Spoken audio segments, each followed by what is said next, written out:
Oklahoma Senator James Lankford is also joining the team as the conference's vice chair. Senator Lankford joins me now this morning. Senator Lankford, it's been a while since you and I have talked in our Oklahoma days. Good to have you on the show, sir. You bet. Good to get a chance to visit with you again. You will have a major role crafting Senate Republicans' agenda. What have you been tasked with? And on day one, what does your to-do list look like? Well, I love that you're asking that question. We're less than 24 hours after the leadership election. We're actually meeting as a leadership team in just a couple hours this morning to start working through that agenda. I would tell you number one on that is going to be the tax policy.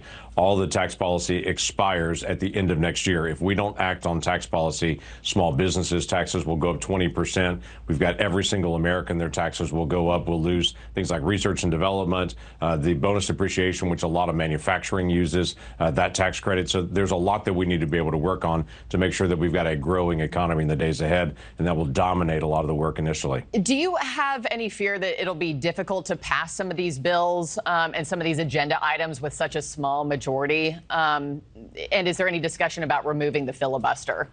There is no discussion of removing the filibuster. In fact, John Thune was asked that question yesterday, right after he was announced as leader, and he just was a very clear, straightforward, no, we're not going to take away the filibuster.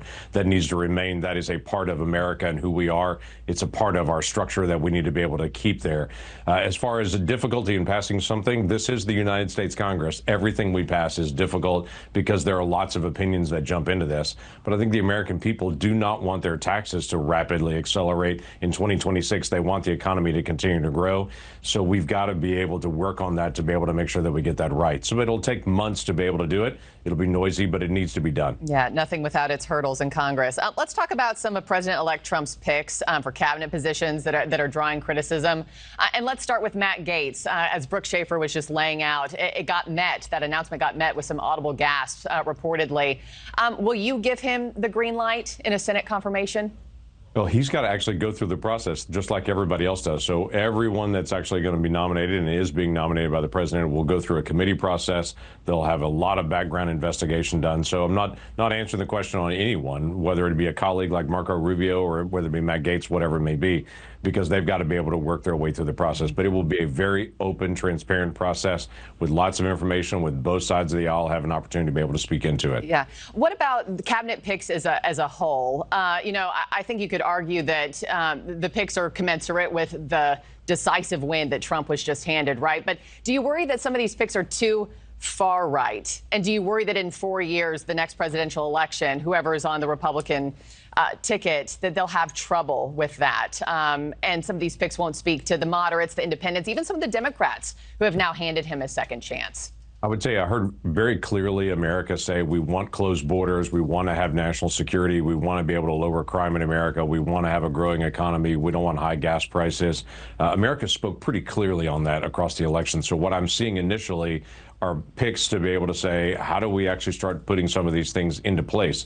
Even the conversation that you just spoke about earlier, just dealing with Tom Homan coming in, the president was very clear all along, hey, I want to be able to have a secure border. People that are here in the country that a court has ordered them removed, they need to go, actually. They've gone through the legal process. They're either a national security risk, they're a criminal risk for a criminal background, or a court has ordered them to be able to depart. Those are clear individuals that need to be able to leave the country. Everyone has said they're not legally present, and I think America spoke on that pretty loud. We are expected to possibly hear some more cabinet picks later today. Anybody that you have your eye on or names that you know have been thrown out? You want to make any news for us here, Senator? I have to tell you, I don't know yet. I'm still watching as the process is going along. The president is doing his work, and we're waiting and watching. And I think this will take about another 2 or 3 weeks for the bulk of those larger nominations to be able to come out. There's a lot of deputy secretaries and everything else. There's about 1,200 people total that actually have to go through this nomination confirmation process. So there'll be a lot more names to come. Yeah, to be a fly on the wall in some of these meetings and in the halls of Congress right now. Senator from Oklahoma, James Lankford, thank you, sir. Always appreciate your time.